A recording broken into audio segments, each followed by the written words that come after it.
All right, guys, welcome to the Digital Barbell Podcast. Appreciate your time being here. Those of y'all that are watching on YouTube recognize who we have as our guest today. I think with this visit, you're actually the most frequently returning guest to the Digital Barbell Podcast. So you should expect one of those like plaques in the mail. Yes. Like for 100,000 subscribers. We've got EC Synkowski on today's episode. She's the owner of OptimizeMe Nutrition, and she has her own podcast called the Consistency Project Podcast. You guys should definitely subscribe if you don't already. We're going to be stealing a little bit of inspiration from EC today. She's got a thing on her podcast where she talks about supplements that might be worth a shot based on actual research. And we're going to parlay that into 10 fat loss, quote, hacks that are worth a shot. And I think I put the word hacks in air quotes because as we go through these, you're going to be like, there is no hack. These are all things that I know I should do. But these are really going to be practical things that we've learned work with real clients. So if you're the kind of person who's like, just tell me what to do, these are probably pretty good ideas of things to do. How's that sound? I love it. I love it. I love to be back on. So thank you so much. I am waiting for this plaque, though. You promised. It's in the mail. And if you guys are watching this podcast because you're a fan of ECs and you don't have any idea who we are, and you're like, why in the world are these people sitting in what looks like a space pod or something? We're inside of our Airstream about 3.5 months ago. Blakely and I moved out of our house, put everything in storage, and we've been living and traveling, running Digital Barbell, which is an online training company, out of the Airstream. So that's an explanation for why you're seeing what you're seeing if you're watching this. You are actually in a pod. It's exactly right. You look like you're in a pod. You are in a pod. Yeah, there's windows all around. I did want to ask, the last time we got to see you in real life was at the Rogue Invitational a couple years ago.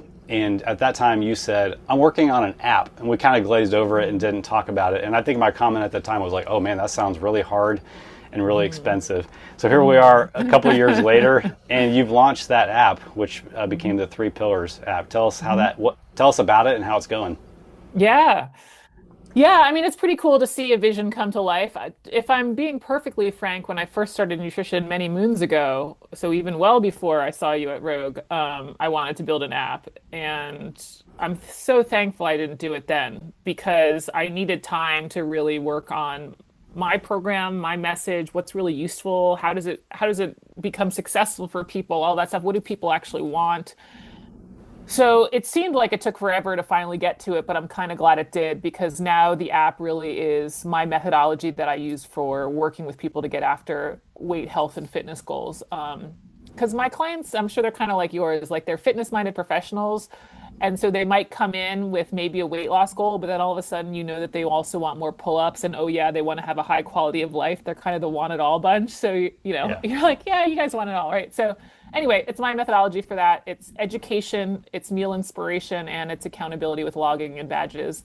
And basically it came to be because I would work with people and they'd always sort of say, great, what's next? And as you guys know, they just have to keep practicing the habits that you taught them. But I didn't necessarily have anything to offer them. And I didn't want them to go on to the next new shiny diet trend on TikTok or whatever. I was like, no, just keep implementing this. And so the app hopefully will help with that kind of long term. It's like give them the education, but then also have them something to engage with continuously to keep up the habits. That's awesome. Yeah. And where can people find the app if they want to check it out? Yeah, 3pillarsmethod.com. Awesome. 5-day free trial. So check it out. And then also, besides the app, you still run your masterclass, right? Yeah, still trying to figure things out, totally. I definitely have the masterclass for coaches. So those are for people who want to come through and kind of teach my methodology to others. Figuring out exactly what the individual masterclass will look like long term, whether or not, how I'm going to mesh that with the app and all that stuff. So TBD on, I'm sure as you know, things change and you try new products and you see what works for the customer and kind of go from there. Yeah, that's so true. Cool. I hope you guys go check out the app. All right. I think we should dive into these things. We're going to talk about 10 fat loss hacks, that's in air quotes, that are worth a shot. And this means that you start doing these things, you're probably going to start to lose weight without even having to fixate on a bunch of stuff that doesn't really matter. All right. You ready? All right. First one, double your daily fruits and veggies. I mean, this is ripped right from the EC playbook here. You guys know me, yeah. I mean, this is a good chance for you to kind of talk about the 800-gram challenge and like what happens when people start eating more fruits and vegetables automatically. Yeah. Yeah, it's interesting you said double. So as far as I understand, and the USDA guidelines are kind of interesting, but I think the average intake for fruits and vegetables in the US is somewhere between 200 to 300 grams. And I think it's somewhat similar worldwide, especially in industrialized countries. So the 800-gram challenge is a little bit more than even doubling that. For some people, it's going to be closer to tripling that. So I think doubling people's current fruit and vegetable intake is definitely a great place to start because on average, they're not getting anywhere close to what they need. Yeah. So yeah, my 800-gram challenge is to look at the weights of the fruits and vegetables in their diet and to try to get to 800 grams by weight. I think some people hear this as like the 800-gram spinach challenge. I did not say that. It's the fruit and vegetable thing. And also, I like to remind people that I consider beans and potatoes and olives and avocados and all these other wonderful things as good to go. So it ends up being pretty darn flexible. But anyway, that wasn't your question. Your question was what happens. Yeah, most people, they end up getting a lot more nutrients, the micronutrients in their diet, a lot more fiber, which 95% of Americans aren't getting enough fiber. But the real kicker, I think, for a lot of people is they end up getting a lot of satiety. They get a lot of satiety from these low calorically dense fruits and veggies, and so they cut down on the chips and the crackers and bread products that we're all overeating. Yep. Yeah. And I think a lot of people hear that and like, oh, whoa, I can't eat twice as many of the vegetables I don't like. Like people go into that negative mindset. But I would just encourage somebody, if they're going to try to tackle this one, think about the fruits that you already kind of like, and let's just start by adding more of those things in per day, and then start experimenting with other kinds of fruit. Vegetables are usually a little bit harder to sell, and I think the big part with increasing your vegetables is learning cooking methods that make them a little bit more palatable. Everybody just thinks like raw broccoli, asparagus that's like limp and disgusting. Like learn a little bit about cooking and like learn about roasting in particular. Get an air fryer if you don't have one. You'll be surprised how many of these vegetables kind of like turn into candy when you expose them to a little bit of heat and you put a little bit of salt on them. Yeah, we've done like protein smoothies forever for breakfast, and I just recently got into those bag. I was never like, oh, I'm going to put greens in my smoothie before. I was just like, I couldn't get behind it. But they have these bags now with like kale, pineapple, but some banana, and like just tons of, and it's like a green smoothie, and they are delicious. And I finally tried one, and I was like, okay, I'm sold on this. Gets you like a bunch more, fruits and veggies in your smoothie in the morning, and I love them. Yeah, the only downside is like she tries to sell me on it, and I tasted it, and I'm like, that's not for me. There's so many, actually, I catch myself in the grocery store in the frozen section. There are so many great now kind of cut up options. Now, you're not allowed to use the Alexa fries that are already got a little sugar coating for the 800-gram challenge. But they do have all these great like kind of packaged smoothie mixes. They already have some mixed veggies that are already chopped up without any oil or sugar on them. So there really is a lot of stuff to make it super easy, especially with air fryer. And roasting is like the gateway drug to vegetables. So And I'll remind everybody that because this episode's coming out at the beginning of summer, like watermelon, man. Like, we're struggling with watermelon right now because we don't have the fridge space that we used to. But man, like to get the big boy and as far as like high volume, low calorie, delicious, hydrating foods, watermelon is the GOAT. Especially if you finish a really hard workout. Watermelon has never tasted better. So and it's heavy. Do you put tahini on it? Sometimes I do, like if I'm in the mood for a little bit of that salty flavor. So good. Yeah. All right, so double your fruits and vegetable intake. Double or triple. Yeah. Could be and triple. when we say, you can think about this in terms of servings or, go in the 800-gram challenge route where you actually weigh it out. All right, second one. This is a good one. Don't go nuts. I don't know what she means by that is like don't snack on nuts or nut butters. Like this is a really, really hard one. When like a new client starts with us and we're doing like a visual food diary, it almost never fails that most people just kind of snack on nuts or trail mix or a nut mix that has candy in it. Also, we recently were served a single serving pack of trail mix at an event that we went to, and it's been a while since we had it, and I was just shocked to see, 170 calories. In this little bitty pack. Little bag. You see those things at the airport that are like the bag you would bring on a flight. I mean, those things have 800 calories in them, and you're just like, why am I not leaning out? Right. You can just 2 bites and it's gone. So, but like it gets, there's a couple different reasons I think this is tricky. Number one is there's all this marketing around how good nuts are for protein because they've got a little bit of trace protein in them. The saltiness of them combined with the fat that naturally is in nuts makes you want to just continue to eat them once you start. There's M&Ms often mixed in these things, raisins. But the long story short of it is that nuts just have a lot of calories. Yeah. And because they're easy to overeat, you can easily eat 25% of your daily calories or close to it, depending on your daily needs, just in a snack that probably doesn't even register. Totally. Do you guys probably have all those, gosh, at my grocery store, it's like the wasabi almonds and then it's the chocolate coated almonds and you're just okay, now you're going to eat even more of these. So stay away from those for sure. I mean, I don't want to, you guys know any food can be part of a healthy diet, but it's just like, this is a calorie bomb. Yeah. I have been using, I don't know how much you guys have gotten into like the PB Fit powder. Yeah, we've gone through phases of like using that almost exclusively. Yeah, I just got their chocolate one, and I have to admit, it's good enough to satisfy that itch a little bit without necessarily eating the jar of peanut butter. So I'm not affiliated, no coupon code to give out, but I think in terms of like replacing, replacing kind of that peanut butter, like just going to the almond jar. Yeah, it can be a nice stand-in. A little hack I've found with powdered peanut butter is, if it's not flavored already, is to, instead of just mixing it with water to reconstitute it if you're trying to make peanut butter, is to mix it with vanilla almond milk. And also add the little salt, like add a little sea salt. We had clients at my gym who was like, using it, and I'm like, add a little salt, and they're like, okay, now it's tasting like peanut butter. Now it gets there, for sure. And it takes way less liquid to reconstitute that stuff than you would think. It's so like a measuring nightmare. You're like, I just made peanut butter soup. Been there, done that. Like this won't even stay on my apple or my rice cake.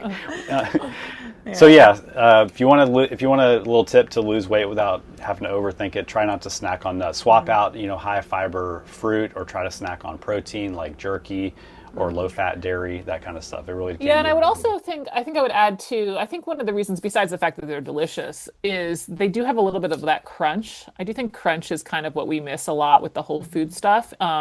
This won't be an exact stand-in, but I also like dried edamame.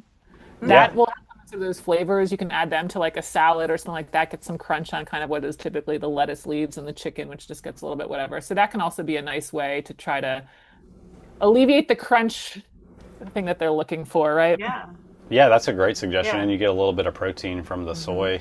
Yeah, also. It's something like 13 grams of protein in like a third of a cup. I mean, it's not bad. It's not as good as chicken, but in terms of like a volume and a calorie and a snack item, especially in travel, it can sit in your purse or on the airplane and get hot, and it's not going to be this melted soup. So, what do you think about snacking on pork rinds?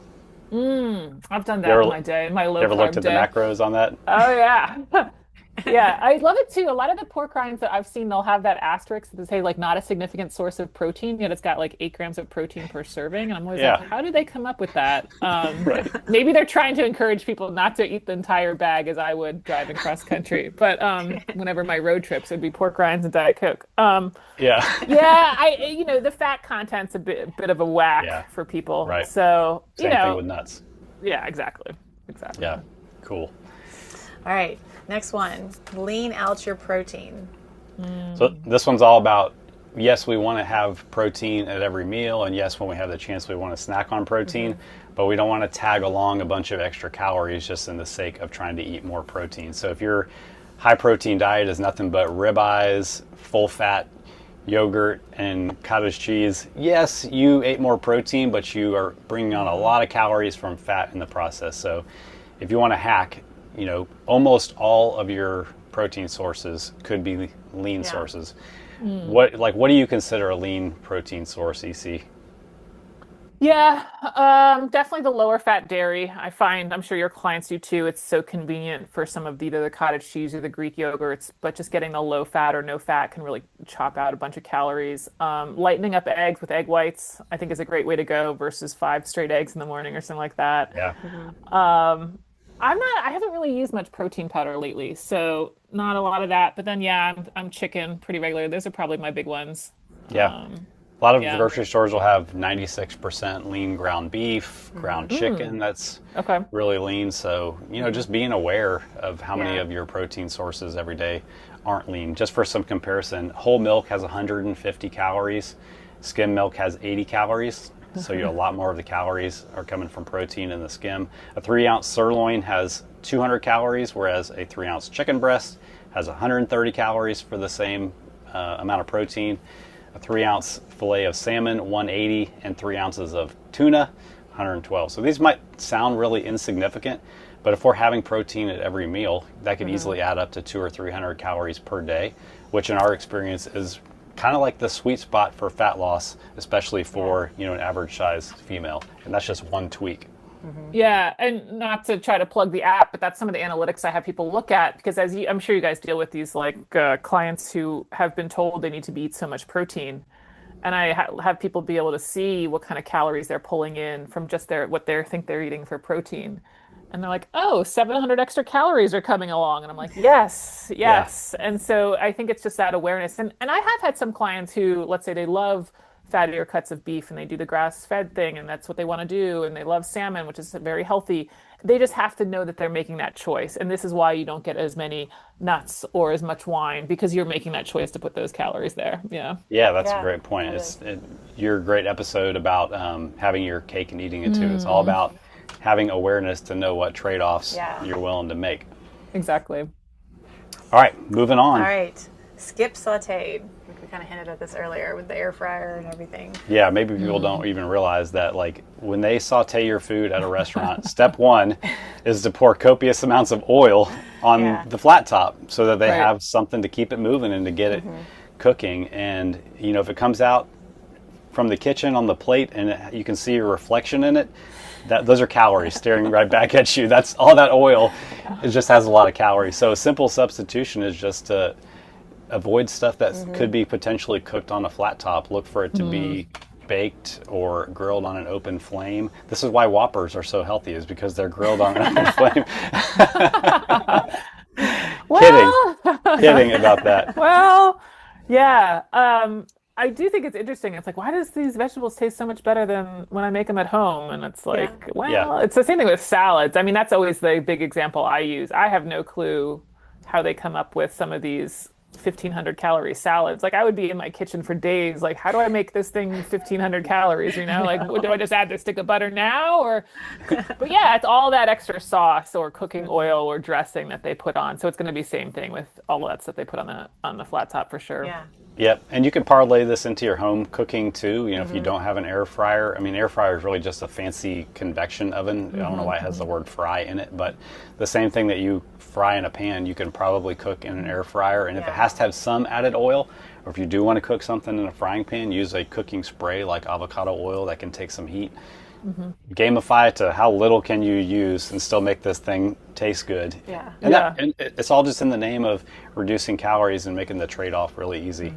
If you're getting it from a restaurant, it's probably still going to taste good, even if it wasn't cooked in all that oil. Yeah. And I think restaurants are pretty good too if you ask for things more grilled or even poached or something like that they'll cut back on the oil too. Yeah. Good hack. All right, speaking of restaurants, number 5, cut your restaurant budget in half. Ouch. People aren't going to want to hear this one.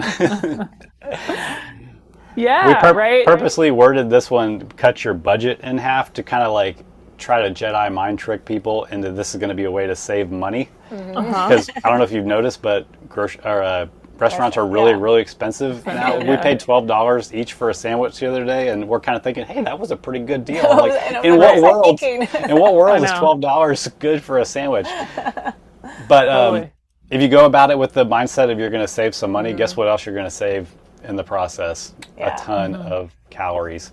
When you have a new client starting, or you're trying to help a client, like, if you can get them to cut back on restaurants, what kind of results do you typically see? I try to encourage them to eat out or social events at least 3 times a week. Not at least. It's not like I'm checking their social calendar. But I think it's unrealistic to be like, well, no, everything you're going to make at home and it's all going to be, turkey and apples. It just isn't realistic. But I do think one, because of the portion sizes, two, because of the calories, but also because of the inaccuracy of them understanding what they're eating. That too much of that stuff, of course, they're just going to be spinning their wheels. They think they're tracking, they think they understand what they're eating, and it's just when you go to a restaurant, it's almost impossible to get a meal under 600 calories. I mean, you have to be really intentional to do that, and yet at home, that's a very filling meal, right? So. Yeah, for a lot of people, and those are the days too. I mean, gosh, now you guys got me on my. We were just talking about this in my group yesterday, but those are often the days too, because the client doesn't understand what they're eating and they don't have a good estimate of what it is. It then becomes the oh heck with it day, and now because they don't know what it is and the log is wrong, the diet starts tomorrow. So I might as well also get the dessert. And so what started off as like I'll just get something out to eat now becomes this big event that really sets them back more so than even just the original intent. Yeah. I the times that we've eaten out recently too, like I just don't feel as good after we eat a restaurant meal too. And probably a lot of it comes down to the quantity. Even if I try to make a healthy choice, like I feel sluggish, my workout performance isn't the same. But we don't eat out very often. So, our bodies probably aren't as acclimated to doing that. Maybe it's like, we just need to do it more so we get better at it. But but from a performance and recovery standpoint, just bring a little awareness, like how do you feel after you eat a lot more sodium involved even. Is there a home version of that you could make and have a little bit more control over? But yeah. All right, number 6, eat the same breakfast 6 days a week. I said what about 7 though? Yeah, we left a little wiggle room in there, kind of like you mandating that your clients eat out 3 times per week. That's right. I mean, it's not realistic. Flexibility in there. Yeah. I talked about your podcast episode, the having your cake and eating it too. And one of the rules in there, I can't quote it exactly, but it's just like, the trade-off for repetition is just like consistency. Yeah. So, what did you mean by that when you said that? Because I think that has a lot to do with starting your day with a pretty routine breakfast. Yeah, I think a lot of people want nutrition to be easy. And the way to make it easy is to do the same thing over and over again. You don't have to think about it. You don't even have to assess the calories. I mean, I could use you all as the example, but Miranda, who started street parking, she hasn't done it, I don't think, in a bit, but she would post like a week of what she eats. I mean, I can tell you what time she pulls up to Starbucks for her coffee and has it with her perfect food bar. And I can tell you that she's getting her rice and veggies with chicken at this hour. And it's just like, what the heck would she log anything for? There's nothing to log. It's all the same. So when you do something that's so automatic and so consistent, it becomes easy because there's no effort in prep. There's no effort in wondering what it is. There's no effort, is this the right serving size? And I think breakfast is a great place to start because it also mentally sets you up for the day so well. You're like, I'm already on target. I'm already on track to my goals today. So that's a no-brainer just to keep it really consistent. And the key to being consistent with that is to not go into it with the mindset that you're going to be consistent with something you hate doing. You have to be willing to experiment and find something that you genuinely like. And it doesn't have to stay the same throughout the course of the year. I mean, we ate the same breakfast, give or take, most days of the week for probably 3 years, but now we've changed to something else. It doesn't have to be the same thing over time, but just something that eliminates the decision fatigue, helps you from a nutrient standpoint, get your day started with some decent calories, and just eliminate some of the overwhelm. And just makes that day, that's the meal where you usually have the least amount of time, just like take the decision out of that meal. Yeah. Totally. Well, what did you switch to? Is this a recent switch? Let's explain why we switched and when we switched. Because for a long time it was eggs and oatmeal for a long time, and I would be the one to make it. And then I got COVID. Oh, and I was down for the count. And since I was the one who typically made the eggs and oatmeal, Blakely's like, I don't think I want to make eggs and oatmeal. So she came up with this like breakfast smoothie recipe. Yeah, and then we were just like, we've stuck to that for some reason. We both enjoyed it. I was like, yeah. So it's like 40 grams of protein, a good amount of fiber. It's got a banana in there, so I know you approve. So it's got some carbs. And now a lot of greens in it too. Yeah. And then once per week we go all out and have biscuits. I was going to say the biscuits, honey. Right. Biscuit Sunday. Biscuit Sunday. So Biscuit Sunday, PR Monday. Yeah. So it works for us. So yeah. If you're somebody struggling to lose weight, try to get your breakfast on autopilot. Yes. All right. Oh, do you mind if I add on to that? Yeah. Oh, yeah. it's so funny how conversations go in circles because I literally just talked about this to both my coaches group and my individuals group yesterday. But there's this national weight control registry, and there's 10,000 people in it. And to be in the registry, you had to have lost 30 pounds and have kept it off for at least a year. But the average statistics are the people have lost an average of 66 pounds and have kept it off for 5 years. So when you look at what normally happens with diet and lifestyle changes, the people in this registry, as I call them all the time, they're unicorns. It's like what they've done is absolutely amazing in terms of weight loss maintenance. What I love about the registry is then they go on to summarize like some of the things that are common among these registrants. And it's not one type of diet, as you all know, but 78% of them eat breakfast every day. Yep. And I don't actually think it's, so much to do that they had certain nutrients at 8 a.m., but I think it just really speaks to their consistency of habit around eating, right? And so when I have weight loss clients who aren't eating breakfast because they're not hungry, I'm like, well, let's look at the people who are like knocking this out of the park and let's emulate them. So let's eat breakfast. Yeah. Another honorable mention on that list is that those people continue to exercise. Yes. Too, which I think is important, which is always a tricky topic to talk about because exercise doesn't drive weight loss, yet people who maintain weight loss continue to exercise. Totally. A lot of nuance in there. Yeah. Totally. All right, moving on. All right, supplement vitamin S. The S stands for sleep. Yeah, I mean, this is a big one. It's kind of a tricky one to talk about because it's easy for somebody on the outside, especially somebody with no kids. I mean, owning your own business has its own list of stresses, but we're not in other people's lives, so it's easy from the outside to be like, just get more sleep. But we're talking about hacks that actually are worth a shot doing here. So if it's something that you've kind of put on the back burner, or worst case scenario, you've like prided yourself on not getting a lot of sleep, be willing to experiment with getting more sleep. 7-8 hours would be great, but anything more than you're getting now. I think you have one, if not multiple episodes where you talk about sleep, like talk about like the effects of sleep on appetite, hunger hormones, all that kind of stuff. Yeah, I think there's an episode on like diet related to sleep. Guess what? Whole foods are associated with better sleep. After that, not much. And then I think I have one that's on supplements. Guess what? Not much does much. Despite some well-known people saying that there's an ultimate sleep stack.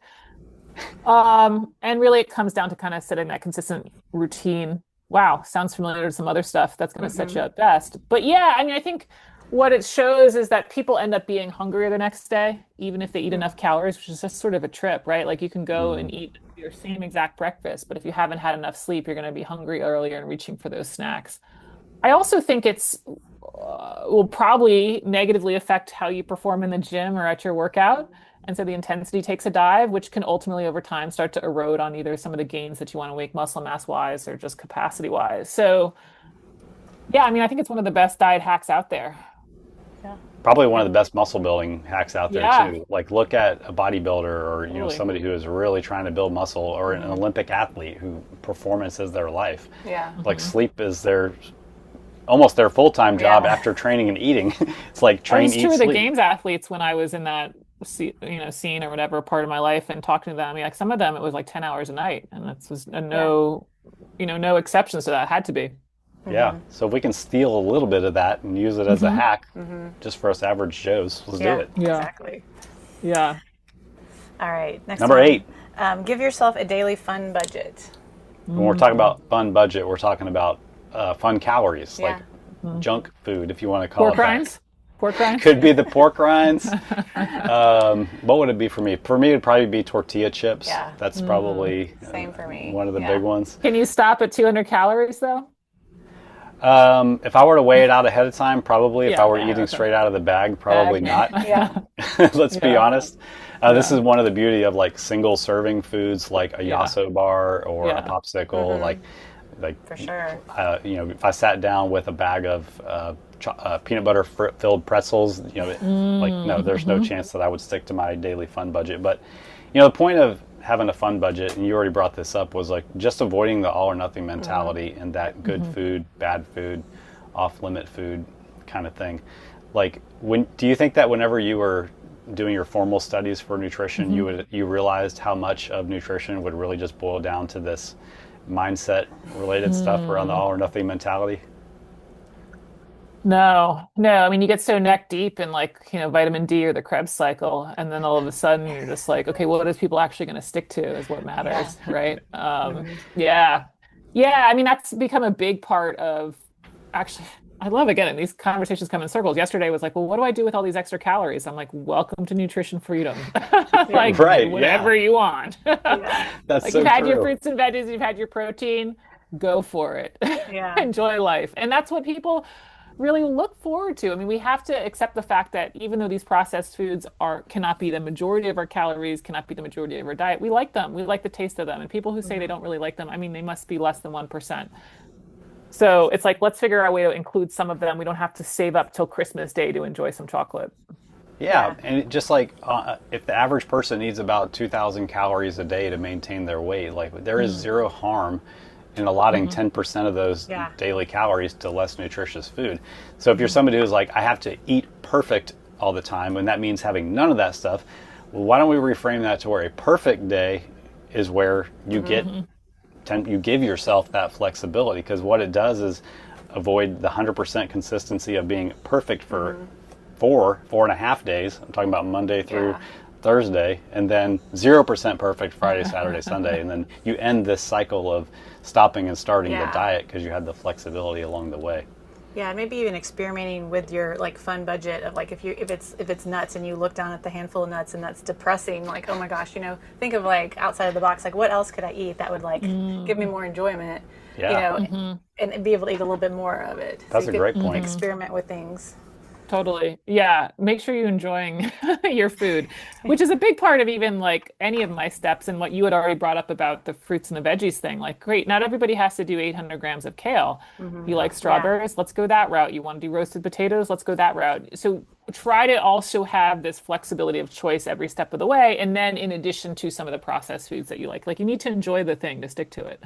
Yeah, often overlooked, but very important. Exactly. Same thing goes with the workout routine. Yeah. Like, if you hate your workout routine, Right. I will see you in a week when you're looking for Right, something different to do. Yeah, exactly. All right, speaking of workouts, number 9, strength train 2 to 4 times per week. Yeah.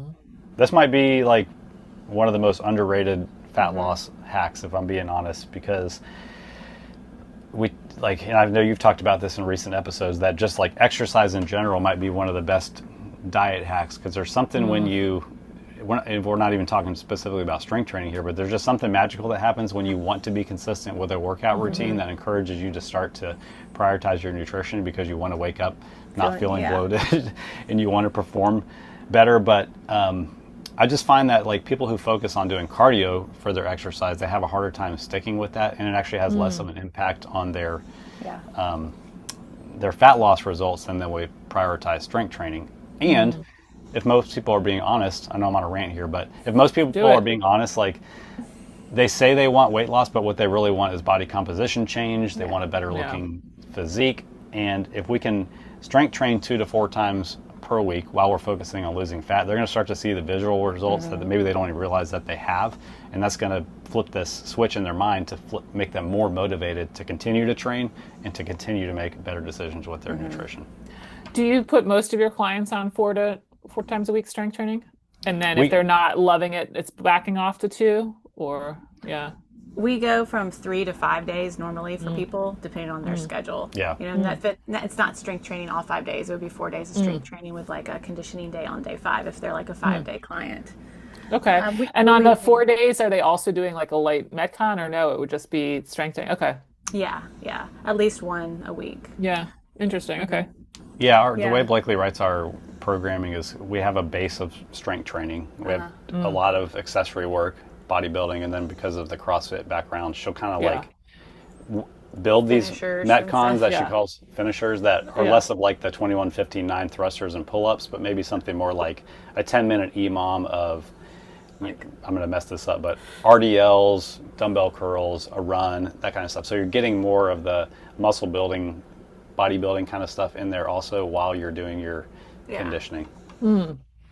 Cool. And we do try to push clients to like the 3 to 4 day just for consistency purposes. If they were to miss a day, they're not, if you're on a 2-day plan, they would, if they miss a day, you know, 1 day a week, you know. So we're just trying to push people a little bit more just to get more consistency. Yeah. Yeah. Yeah. I would say Yeah, that's great. 2 days per week would be like a stepping stone from somebody who's really just starting out to get them to more like 3 to 4 days per week. And then we have people who are just like really into it and they train 5 days a week. Yeah. I was going to say, I would be at your low end client. I probably strength train twice a week. So what's the primary, like, what does your primary training look like right now? oh, wow. I don't know. We can call it working CrossFit-ish. out if you don't want to call it training. CrossFit, I know. Like, let's say exercise. I'm past my training days. CrossFit-ish, 3-ish workouts a week, strength training 2-ish workouts a week, probably a long cardio in there, and then pickleball 3 to 5 times a week. Oh, Okay. So there's a little bit of like interval endurance, Yeah, and believe me, work. I'm getting some of the sprinting, cutting back and forth back in my life, which had been missing for a little while. That can be a very fast-paced game with some athletic people. So yeah.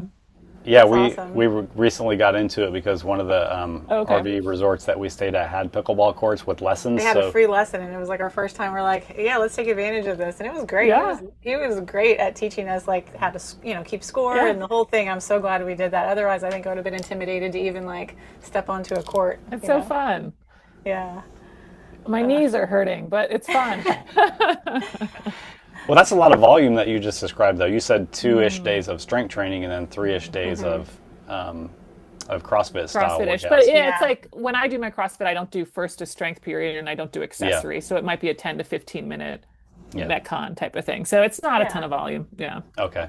You're pretty good about posting things that you do in your Instagram Try. story, too, so we all appreciate that. Like you, 10 p.m. got it done. Right. Oh, geez. That schedule's got to end. All right, is this number 10 fat loss hack that is worth a shot? All right, gamify your progress. I mean, this is actually what your app does, is kind of gamify the situation, right? Yeah. Yeah, I mean, you know, there's plenty of ways to try to do that. There are some secret badges that I don't tell people that they can earn, and they just sort of pop up for them. And there's some consistency badges and streak badges. But yeah, I mean, there's also, you know, completing courses and stuff. I think it's good to try to keep some of the engagement. Some of the other engagement or gamification that I've built in, but I think people can do it outside my app as well, is there's this daily meal of the day idea. And it was really because I'm sure you guys know clients have a never-ending question list of what to eat today. And so it has a new meal of the day every day. And it kind of is try to continue that idea that like, hey, you don't need to be an amazing chef to do this because all of the meals come from the community. And so it's user-generated content and then people can save and like. And so there's a little bit of gamification there. And I think some of this intent with the badges, the gamification, the meal of the day, or however you might do it outside of the app is just to try to keep it a little bit novel. I mean, as much as I'd like to say that you don't need anything new for nutrition, which is true, we do like to stay interested. We don't want to eat the same breakfast for 10 years. So there has to be some level of trying to keep it fresh. And so the best that you can do that, whether or not that's, again, outside the app, maybe it's doing more seasonal produce or, you know, switching up the meals and just getting a couple new ideas, I think is ways that you can kind of keep it engaging even when it is literally just more whole foods than not ad nauseum. Yeah, that's good. Yeah. I like that. I think that stuff totally works. Like the Apple Watch does that. It's just like, it's Earth Day, go for a 30-minute hike. And I'll be like, okay, you know, I want that badge, you know. It's kind of like the certificate that we're going to send you for via the, That's like, right. It's in your mind, I but can't it's forget not about that. It's not That's real. right. I like the idea of gamification around, you know, process goals because I would never want to like set a goal for a client or gamify a goal that's like, did you lose weight today? Oh, good. Like you get the you lost weight today badge, or you know, think about what are the processes that are going to lead to the goal that we want, and then you know, give yourself a certain number of points every single day that you do those processes, and then over the course of the week look at how many times you hit that, and then figure out what the percentage was. And if your percentage is only, you hit your process goals only 50% of the time, well, it makes sense, like your results are going to correlate with that. But it kind of is more motivating than just focusing on the outcome only and like watching your consistency score go up over time.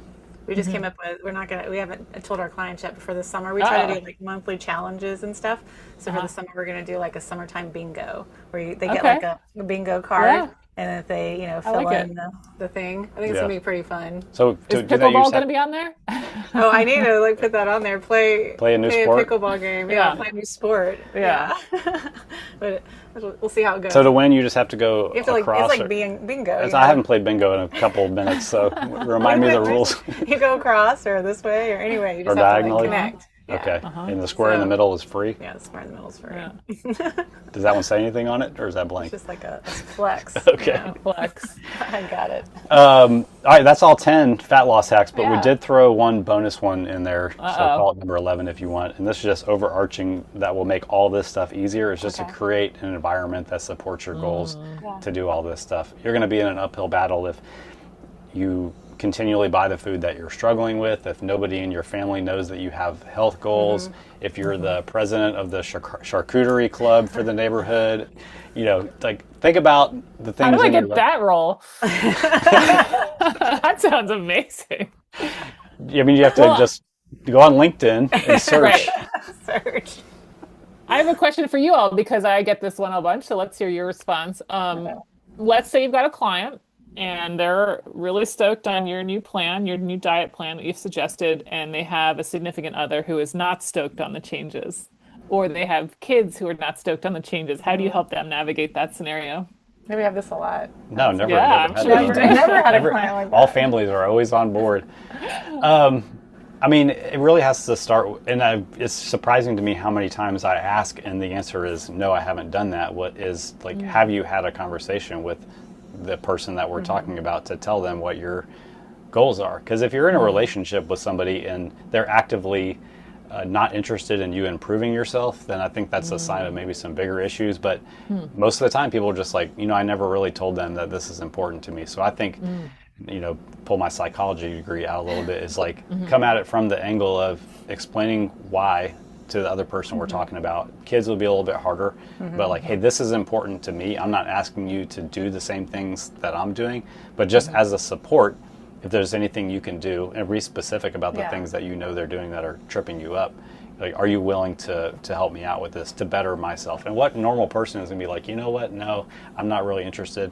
But even if they say they are, there's always the side where somebody feels threatened when they see somebody else in a relationship making positive changes, and they might try to sabotage, and that will probably just require repeating, going back to this, or even just trying to disconnect yourself from some of the situations where you're seeing yourself get sabotaged. But you've also given a lot of tips of it's family pizza night. Have your client have a 8-ounce glass of milk before, if you're not as hungry, maybe you just have 2 pieces of pizza or something. Just little tricks like that to navigate both your personal goals and the family activities. The goal's never to become a social outcast or anything like that, but let's be honest, you want change, you're gonna have to do change, and that might be different than what other people in your life are doing. What about you? I think your first question's a good one. Like you said, I don't know that I want to get into all of it. I'll send them over to you for the psychology end of that one. But from the practical perspective, I do think there's a lot of cases, especially more with kids, that there's probably foods that they like that you don't like as much, that you can also start to be like, well, I'm not going to buy my favorite snack. Maybe they really like the weird fruity roll-up thing, and I don't need to eat the weird fruity roll-up thing because it just doesn't interest me. So I think there's probably some stuff that can be done there too, where you're kind of buying things that are also for you, when instead, if you start to buy things that they like, I think there can be some separation there. Some of my clients I know have done the separate cabinet thing, which, to be honest, if it's successful for them, more power to them. It just reduces the vision on the tortilla chips or the chocolate or whatever it is. I think that's a big one. Those are kind of my tips. I mean, unfortunately, I don't think it's the easiest thing to solve, but I do agree with you that having the environment, not just have, how do I stop eating ice cream at night? Well, the first step is not to have ice cream there. So the environment's going to be key. And then other things outside of the tactical stuff that's going on in the house is just, consume content that makes you more motivated to stay after your health goals. If there's something that continually trips you up that you're seeing on social media, you're following a food blogger that's always posting delicious, decadent recipes and stuff like that, maybe don't let that input into your life. Replace it with the Consistency Project podcast there we and go. Instagram account. So amazing recipes that I put out there. we've yet to put out a recipe book for obvious reasons, but it ain't coming. Man. Yeah. Well, I think cool. people like more of that. I mean, not to jump in here, but like, I think some of the things that people like about the fact that I have this meal of the day on the app is that it's not Instagram and that they see real meals. And just like what you guys see. I mean, I see what you guys do. It looks like great food to me, but it's not with the tablecloth and the matching side appetizer, and it doesn't have this beautiful dappled light coming in. And it's like, yeah, this is real. This is how, if this is what you really want to do, most of us do not have an entire day for a photo shoot. So we're instead going to put two foods together that we like, and it's going to work great. And if we have extra time, maybe 3 foods that day. Maybe 3. You know, and we might get crazy today and do 3. Yeah. If company's coming over, we'll do 3. Right. Exactly. Well, cool. I will put a list of all these 10 fat loss hacks in the show notes for this episode, so people can start getting after some of these things. If you pro tip, don't start with all 10. Pick a handful of the things that you know are tripping you up. Start with those, build some momentum, and then add a couple on over the course of the weeks. Yeah. All right, so give everybody your Instagram handle, because you've been cranking out some killer Instagram content lately. Oh, thank you. OptimizeMe Nutrition. Same on Facebook. We've already said the podcast, The Consistency Project, so find me there. Love it. YouTube. Yep. And you're on the YouTube now, too, with your video episodes. Patrick posts things, and I let him post things, and it's great. He's good for that. Yes. All right, well, we appreciate your time. Yes, thank you so much. Yep, I'll be waiting for the plaque. Thank you. All right.